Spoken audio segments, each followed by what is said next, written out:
Hello children, this is Deepa Fadke. Let's continue with the part 2, chapter 4, History of Indian Arts. Children, in the last session, we had learnt up to miniature paintings and manuscripts. Now we are going to begin with sculptural art. Sculptures have 3 dimensions: images, statues, pots, and objects with artistic embellishment. What is embellishment? A decorative detail or feature added to something to make it more attractive. Either clay or rock is used for creating sculptures. Metal and clay sculptures are made using molds or clay directly with hands. Kailasa Temple at Verur is a unique monolithic sculpture carved on a single rock. The lion capital of the Ashokan pillar, found at Sarnath, is our national emblem. Folk styles of sculptural art. The sculptural art is an age-old art dating back to the Stone Age. In the beginning, carving stone tools were used. The custom of making clay images for rituals has been continued since Harappan times till today in many regions like Bengal, Bihar, Gujarat, and Rajasthan. The Ganesha idols, masks of Gauri, wool figures made for the festivals of Bailpura, wooden memorials, virgals, that means memorial stones, the decorative clay storage beans, etc., are a few examples of the folk traditions of sculptural art. After learning about folk styles, children, we need to learn about classical styles of sculptural art. We get to know even 5,000 years old or even older tradition of Indian tradition of sculptural art through the Harappan seals, stone and bronze statues.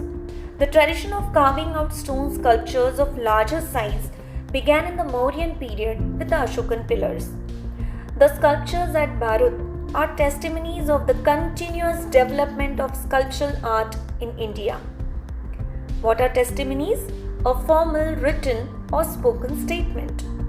The Sanchi Stupa was erected in Emperor Ashoka's time. Structural embellishments of stupa are supposed to be added later. As Buddhism was spread far and wide in many countries outside India, even the tradition of erecting Buddhist stupas began in those countries as well. The stupa at Borobudur in Indonesia is the largest stupa in the world, which was built in 8th or 9th century CE, was declared as a World Heritage Site in 1991. As we have learned, children, in the last heading about sculptural art, its folk styles as well as classical styles, we can have a look at Ashoka's Stambha, then in the middle picture Bharut Stupa as well as Borobudur Stupa. Now let's learn about Indian iconography. What is iconography, children? Iconography means the visual images used in a work of art or the study or interpretation of these arts. Indian iconography, the Gandhara school of art. The Gandhara school of art came into being in the 2nd century BC in Afghanistan and neighboring countries. It had Greek and Persian influence. The Kushana period, from 1st till 3rd century CE, saw the rise of Mathura school of art, which laid the foundation of Indian iconography. Iconography is a branch of knowledge which includes everything about making of images of gods and goddesses. The Kushana king made best use of images of various deities on their coins. The iconographic rules were set during the period of Gupta Empire. During 9th till 13th century, the art of making bronze images, image of Nataraja, gods and goddesses like Shiva, Parvati, Lakshmi, Vishnu, etc., was developed under the patronage of Chola kings. Now we will learn about architecture and sculpture. In the 3rd century BCE, the tradition of rock-cut caves originated in India. The entire structure of a rock-cut cave represents a union of architecture and sculptural art. Its entrances, interiors, with its carved columns, images are excellent specimens of sculptural art.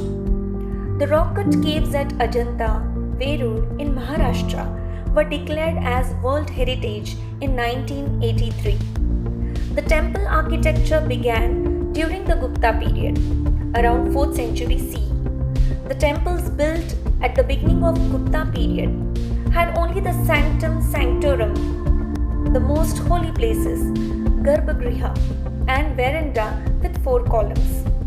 The temple architecture reached its peak by the 8th century CE. This can be checked by the magnificent composition of the Kailasa temple of Verur. This kind of architecture developed very well by the medieval period. The style of temple architecture can be identified by the style of tower, that is Shikhara. The style of Indian temple architecture has 2 principal styles, the Nagara style of the North India and Dravida style of South India. A mixture of these two is known as Vesara style. The Bhumija style, series of miniature towers are arranged which become smaller toward the top. Hence, the tower appears to be continuously rising from the temple. Seen in Madhya Pradesh and Maharashtra, has a close similarity to the Nagara style from the structural viewpoint.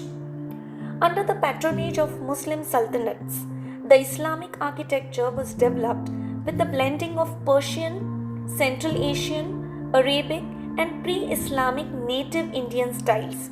We can see the example, children.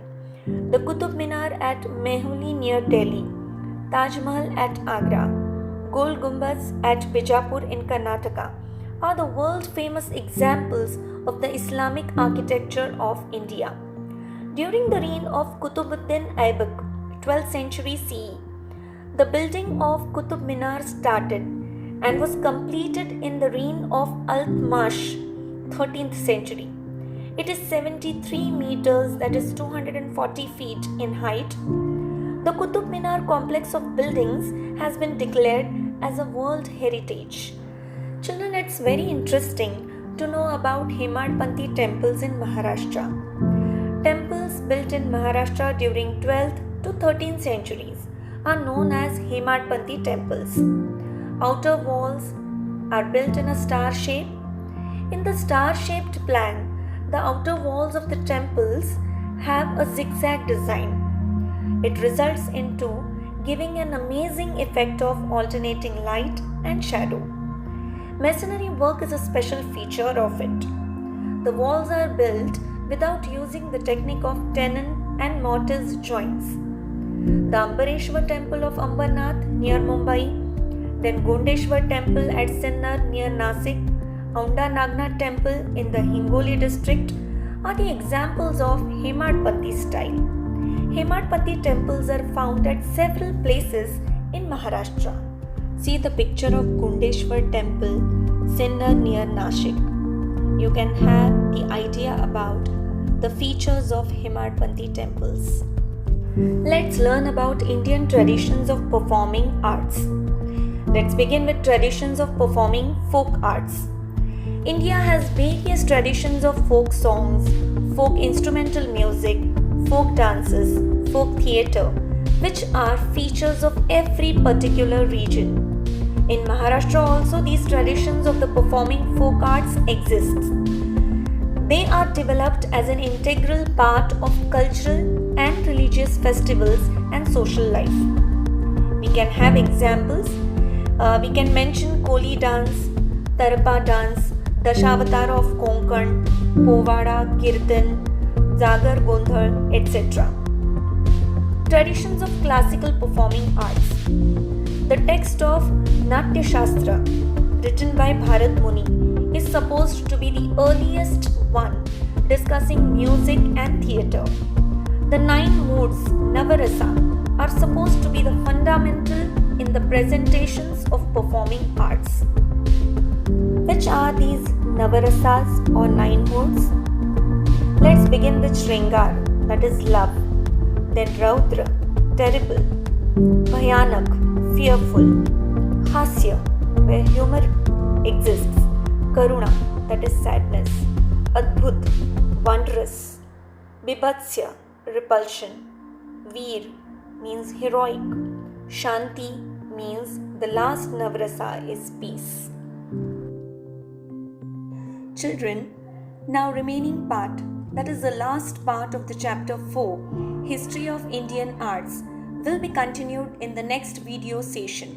Till then, thank you.